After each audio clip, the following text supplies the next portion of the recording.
unahin ko na attorney itanong, ano po ang inyong reaksyon o pangkalahatang assessment di ba, dito sa DepEd Gamsur sa mga inilahad ni President Marcos Jr. sa kanyang SONA tungkol sa education na yung nabanggit nga, yung about sa mga counselors na itatalaga para mapangalagaan yung mental health and sa iba pang mga aspeto sa education. Ano yung ating reaction, attorney? Satisfied ba tayo sa SONA ni President Marcos Jr., attorney? Well, Bobokier, kami naman kasi sa DepEd, lalong-lalo na ito ang tungkol sa ECP, itong sa expanded career progression.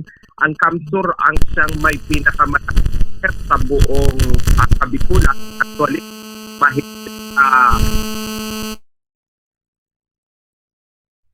5,000 ang mga gurong na-promote sa atin sa pamamagitan po ng expanded career progression ng ating pong department, na yan po ay nangyari sa panahon ni PBBM, at of course, ang support niya sa atin sa Department of Education, ito nga yung bago, yung maglalagay ng mga counselor, dahil sa dami ng naitatala natin, Bobokier, na mga kaso na may kinalaman ang ating mga mag-aaral, yung tinatawag natin na mga children at risk, children in conflict with the law. Maganda po na yung naihayag tungkol sa pagdadagdag pa ng mga counselor. Actually, meron tayong mga items na ibababa para sa mga associate na hindi, noon kasi Bobokier, kinakailangan talaga licensed guidance counselor. Pero ngayon, dahil sa ating pagsusumikap din, koordinasyon sa mga mambabatas natin, na kahit yung mga guidance associate ay pwede na nating ma-hire at makatulong sa ating pong mga paaralan, lalong-lalo na dito sa Child Protection Committee para po sa ating mga kabataan na nai-involve sa bullying o di kaya ay sa child protection issues. Okay po, iyon. And dito, Attorney Bogs, dahil nga ito, mainit itong usapin about sa pag-hire ng mga school counselor associates sa ilalim po ng RA 12080 o DepEd Order number 019. Maitanong ko lang, attorney, sa inyo po sa DepEd Gamsur, ilan po bang plantilla positions ang nakalaan o ma-allocate para sa Schools Division Office ng Gamsur in terms dito sa mga counselors natin, attorney? Wala pa siyang binaba. Actually, Bobokier, ang binaba pa lang yung pinaka-guidelines ng mga position na yan mula sa Division Guidance Counselor hanggang doon sa School Guidance and sa mga associate. Wala pa tayong kumpleto o konkretong bilang kung ilan ang nakatalaan para sa DepEd Camarines Sur para sa mga items na yan, Bobokier. Okay po. And dito, Attorney Bogs, paano po ba nakikita ng DepEd Gamsur na makatutulong talaga ang bagong posisyon na School Counselor Associate para mapunan yung matagal na pong kakulangan sa mga Registered Guidance Counselor sa ating pampublikong paaralan, attorney? Oo, medyo kasi yung nauna kasi, Bobokier, na mga item, yung guidance, yung Registered Guidance Counselor, Bobokier, talagang dapat registered guidance counselor yon yung posisyon. Ngayon, with this guidance associate, kung ikaw ay meron ng experience o di kaya naman ay meron ng nag-aral ng pagiging guidance counselor, pero hindi ka pa licensed guidance counselor, pero meron kang kaakibat ng civil service eligibility na pwede kang i-hire sa pampublikong paaralan o kaya pampublikong opisina ng DepEd, pwede nang ma-hire, Bobokier. So yun ang malaking tulong kasi hindi masyadong kulang kasi yung ating pang mga guidance counselor na graduates as well as licensed. So itong mga guidance associate, Bobokier, malaking tuwang na ito na malalagyan, meron tayong mga assurance na malalagyan yung ating mga paaralan kasi kahit yung mga trained lang ng guidance counselor, pwede na silang mag-occupy ng position, Bobokier. Okay po 'yon. Very well said, attorney. So bukod attorney sa mga mag-aaral, ano-ano pa, attorney, yung mga umiiral at bagong programa ng DepEd Gamsur para sa psychosocial at mental health support ng ating mga guro na nakararanas nga ng mga minsan ng stress, burnout, or depression, attorney? Maliban, meron na tayo bumbukir na wellness leave. Yan ay bago. Isang taon pa lang yan na pinapatupad sa Department of Education, kung saan yung ating mga guro na nakakaranas ng mga ganyan, merong mga mental as well as physical exhaustion na nararanasan, pwede po nilang i-avail yung ating wellness leave ng up to 5 days in a year na maaari nilang magamit at magkaroon sila ng panahon sa kanilang sarili, makapag-relax, makapag-unwind. Pwede po nilang gamitin yung kanilang wellness leave. Aside from that, meron din tayong mga continuous debriefing ng mga, lalo na pag merong mga pinagdaanan ang paaralan, and yun, yung psychosocial support na kung saan pinupuntahan ng ating registered guidance counselor, yung ating pong registered social worker at yung ating learner protection support pumupunta din sa mga paaralan niyan, Bubukir. Maliban na meron tayong mga nakatalagang nurses sa mga paaralan po natin at saka sa district. Okay po, yun. At dito, attorney, yung tungkol sa online platform na AGAP, yung Agile Gateway to appointments and placements. Kumusta ito, attorney, sa DepEd Camsur? Preparado na ba tayo dito or mayroon din ba kayong tulong para po sa mga kwalipikadong aplikante na may mahihinang internet access sa mga malalayong bayan, Attorney Bogs? Yung ating kasi bumbukir na in place naman yung ating sa placement, sa hiring, pagdating sa mga position natin.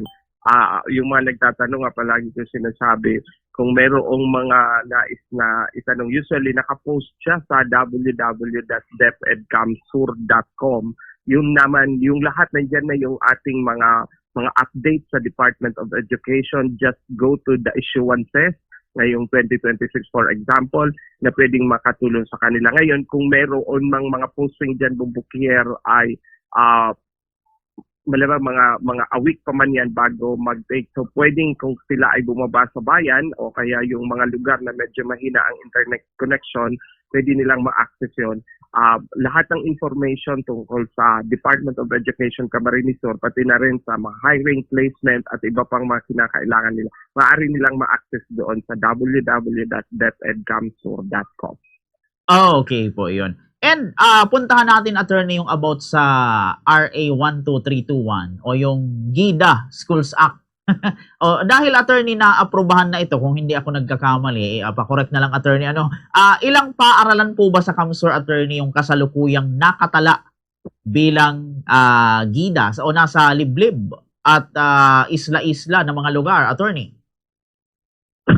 Oo, yan yung mga tinatawag din natin bumbukir. Bago iyang GIDA law, pinatawag natin yan na sa DepEd na last mile schools. Yan yung talagang malalayo, geographically disadvantageous.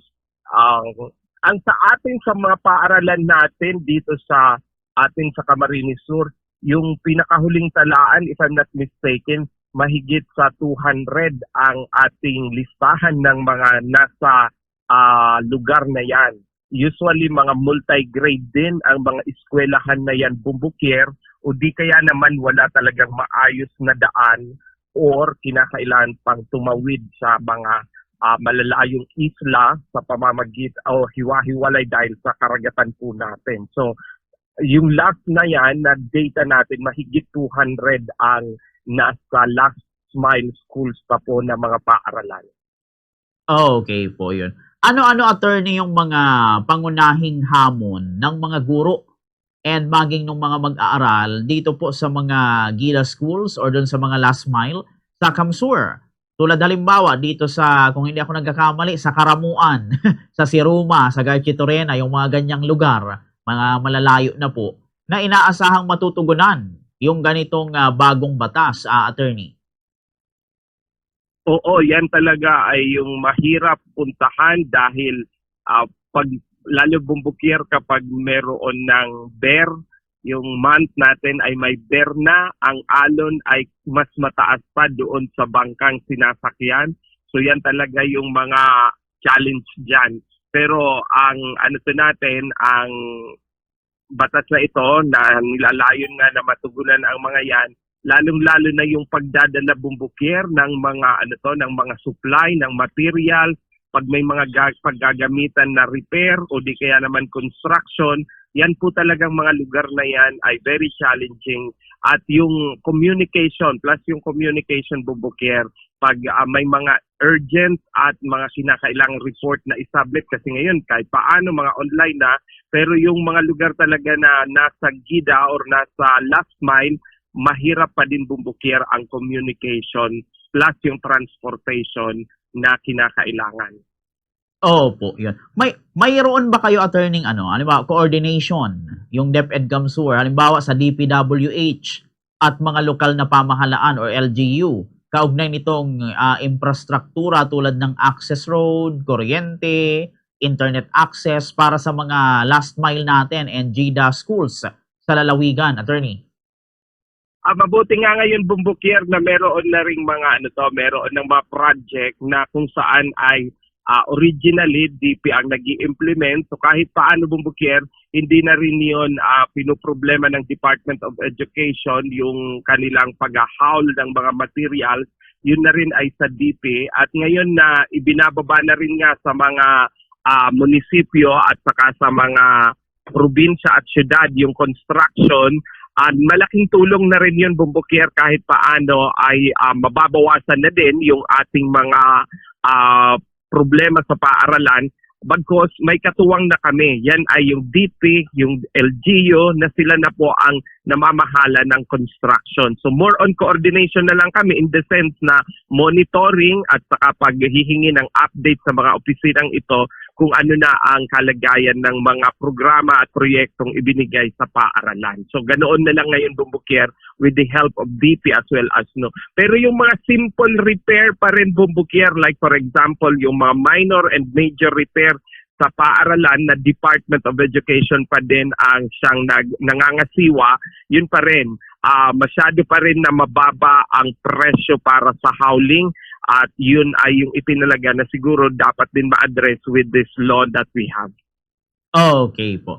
And dito, attorney, kasama po ba sa ipatutupad sa mga GIDA schools sa Kamsur yung mga halimbawa, yung mga walkable distance standard na 3 kilometro para sa mga mag-aaral o yung pagbibigay ng ligtas na transportation, attorney?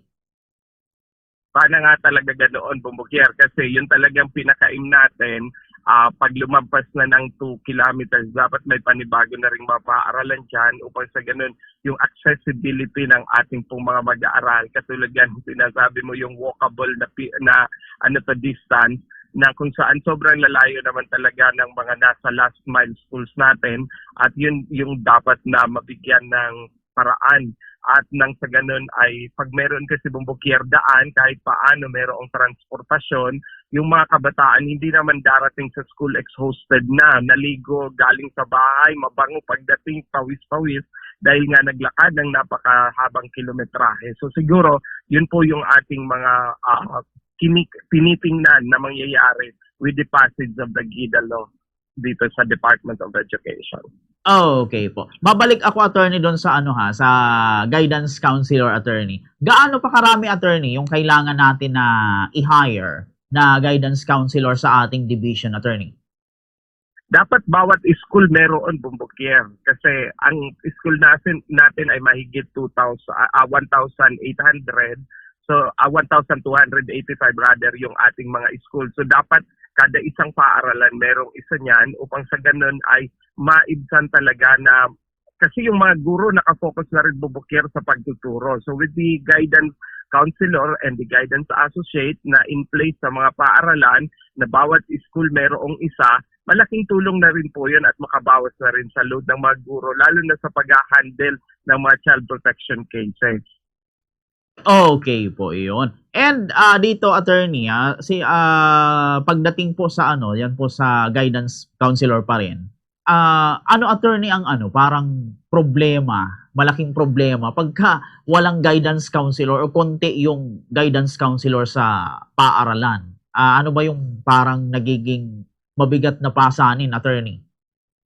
Posible kasi sir, bumbukier na ma-set aside na lang yung mga reklamo at hindi mabigyan ng kaukulan o karampatang aksyon mula sa paaralan dahil nga yung guro kung nagtuturo din at patuloy kasi ang guro din nakapagsimula bumbukier ng pagpasok usually nakaprogram na yan hanggang sa dulo ng hapon na lesson time. So kung mayroong mga reklamo, for example, ng mga pambubuli o di kaya naman ay mga child-related na mga problema sa paaralan, walang separate na office kundi yung guro din ang mag-handle at saka yung yung advisor na nandyan na kung saan kung nagtuturo din.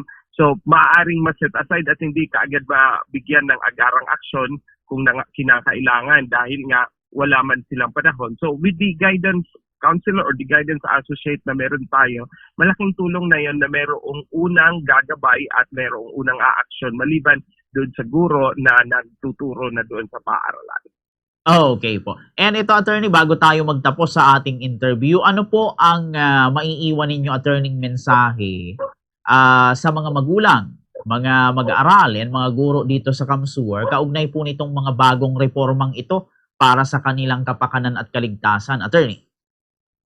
Oo, marami tayo bumbukier na mga reformang sinasagawa sa DepEd at ang bottom line lang naman nito ay mapaunlad ang ating mga mag-aaral. Pero wala pa ring, sabi ngayon, wala pa ring tatalo sa guidance ng mga magulang sa ating mga anak at alam naman natin na bago sila umalis, nandoon sila sa bahay nila. Malaking tulong po yun kung bago umalis ay bibigyan ng karapatang follow-up at kung ano pa ang mga dapat na tanungin nila yung kabataan upang sa ganun ay mabigyan ng gabay. So, yun pa rin po ang malaking maitutulong ng ating mga magulang para sa kanilang mga anak. Kami naman sa paaralan at sa Department of Education palaging nagsusumikap na yung best ang maibigay sa ating mga kabataan.